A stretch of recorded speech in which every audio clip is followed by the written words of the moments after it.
Hamja Mardiana Daeng Tahir, atau orang-orang kampung memanggilnya Daeng Tahir, adalah seorang penjaga makam yang telah lama mengabdikan hidupnya untuk orang-orang yang sudah tiada. Ia senantiasa tekun membersihkan makam dari daun-daun yang berguguran, memotong semak belukar, membakar sampah-sampah serta merawat kebersihan lingkungan pemakaman. Entah bagaimana wajah TPU ini jika Daeng Tahir tidak merawatnya. Seperti biasanya, setiap sore sepulang kantor aku selalu melewati TPU ini untuk menuju rumahku. Sebenarnya, aku bisa saja mengambil jalan alternatif menuju rumahku, tapi itu memakan waktu yang lama. Harus mengitari jalan raya yang lumayan jauh. Satu-satunya akses tercepat adalah potong kompas melewati TPU ini. Walaupun TPU ini tertata dengan rapi, tapi tetap saja aku selalu merinding jika melewatinya. Walaupun begitu, entah mengapa perasaanku selalu lega jika melihat Daeng Tahir berada di sekitaran TPU ini. Suasana sepi dan angker sedikit sirna akan kehadirannya. "Assalamualaikum Daeng Tahir," sahutku kepada penjaga TPU ini yang sedang membersihkan daun yang berguguran di sekitar taman makam. "Waalaikumsalam," sahut Daeng Tahir. Ia kemudian menghampiriku yang sedang berdiri di depan gerbang TPU. "Bagaimana kabarnya Daeng?" tanyaku. "Alhamdulillah nak, Allah masih memberikan saya kesehatan. Kalau Haidir sendiri bagaimana kabarnya?" Walaupun Daeng Tahir berumur 80 tahun dan seorang penjaga TPU, tapi fisik dan penampilannya sangat bersih dan memberikan kesan bahwa Daeng Tahir masih berumur 50 atau 60 tahunan. "Alhamdulillah, saya juga sehat. Ini saya baru pulang dari kantor," jawabku.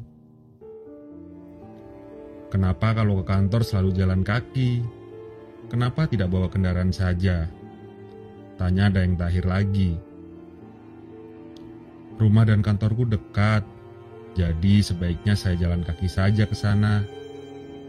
Kalau bawa kendaraan sendiri, akan lebih memakan waktu dan jauh memutar," jawabku.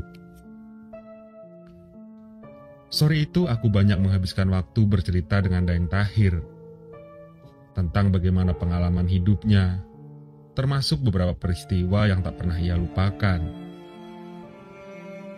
Daeng Tahir pun memulai ceritanya. "Saya masih ingat dulu nak, waktu ditangkap oleh tentara di kawasan Maros. Ayah saya dituduh sebagai simpatisan PKI. Beliau ditangkap dan dipenjarakan tanpa proses persidangan dan diinternerin di kamp konsentrasi Moncongloe.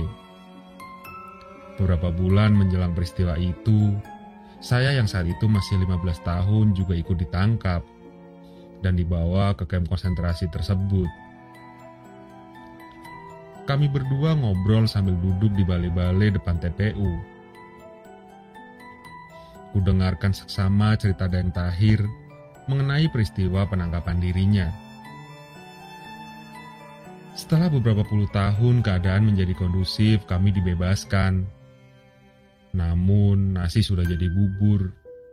Karena dicap sebagai tahanan politik, ya saya tidak bisa mendapatkan pekerjaan yang layak di kota ujung pandang. Makanya nak, saya ke rumah sanak famili di Bantaeng. Dan beginilah, saya akhirnya menjadi penjaga TPU," tutup Daeng Tahir. "Wah, saya baru tahu, ternyata masa lalu Daeng Tahir kelam ya," timpalku. "Oh iya Daeng, saya izin pulang dulu ya, soalnya sudah mulai gelap nih." Aku pun pamit dan meninggalkan Dayang Tahir melaksanakan kewajibannya sebagai penjaga TPU. Keesokan harinya, aku mulai aktivitas seperti biasa. Seperti hari-hari sebelumnya, aku selalu lewat di depan TPU. Kulihat Dayang Tahir yang sedang duduk-duduk di balai sambil memegang sapu lidi. "Assalamualaikum, Dayang." "Selamat pagi," sahutku, sembari menghampiri Dayang Tahir.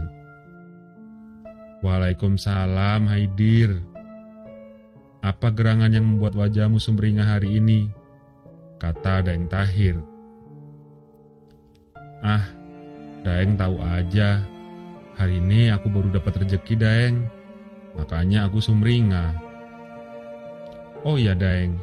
Ini ada titipan dari istriku untuk Dayang Tahir," kataku sambil memberikan rantang berisi makanan untuk Dayang. Ya, hitung-hitung ucapan terima kasih atas bantuan Dayang yang sudah memperbaiki saluran got di depan rumah, ucapku. "Tidak usah repot-repot, Nak," jawab Dayang Tahir. "Nggak repot kok, Dayang.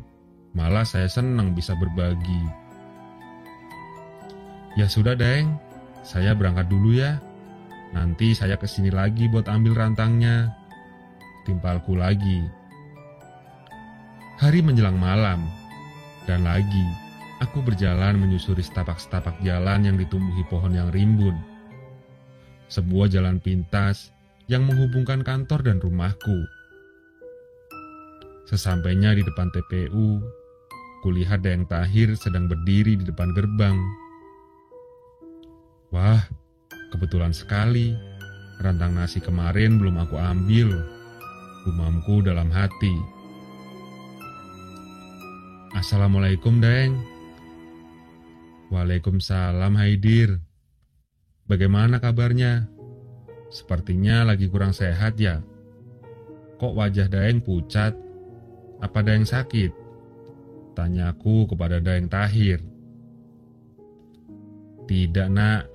Saya sehat kok. Mari ke pondok ambil rantang istrimu." Kami berdua pun memasuki pondok di dalam kawasan TPU tempat Dayang Tahir beristirahat. Kulihat beberapa meter dari pondok itu terdapat makam yang nampak basah seperti makam baru. Karena penasaran, aku pun bertanya, "Dayang, apa tadi ada yang meninggal?" "Oh, iya, Haidir.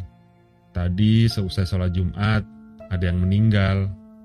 Warga di sekitar makam sini juga," jawab Dayang sambil memberikan sebuah rantang berwarna orange. Kami terlibat obrolan ringan, dan tak lama aku memutuskan pamit kepada Dayang Tahir, karena hari semakin gelap. Sesampainya di rumah, kulihat istriku memakai pakaian serba hitam. Karena penasaran, aku pun bertanya, "Bu, kamu mau kemana malam-malam begini pakai baju hitam?" "Aku mau ke rumah Pak RT, Mas. Di sana ada tahlilan," jawab istriku. "Memangnya siapa yang meninggal?" tanyaku lagi. "Dayang Tahir, Mas. Siang tadi seusai sholat Jumat, beliau meninggal," jawab istriku yang sontak membuatku kaget. "Barusan aku ketemu sama Dayang Tahir di depan TPU. Ini rantang orange punyamu. Dayang Tahir sendiri yang menyerahkannya," jawabku yang juga membuat istriku kaget. "Ah, ngaco kamu, Mas. Tadi siang kampung ini tuh heboh karena Dayang Tahir meninggal usai sholat Jumat. Sore tadi aku juga menghadiri pemakaman Dayang Tahir. Sekarang Pak RT mengundang semua warga ke rumahnya untuk tahlilan hari pertama berpulangnya Dayang Tahir." Mendengar itu aku terduduk lemas dan bertanya-tanya siapa gerangan yang kulihat tadi. Soalnya begitu jelas, tadi adalah sosok Dayang Tahir yang kukenal. Di bawah sayup-sayup lantunan adzan maghrib, kami berdua hanya saling memandang, mencoba mencerna apa yang sebenarnya terjadi.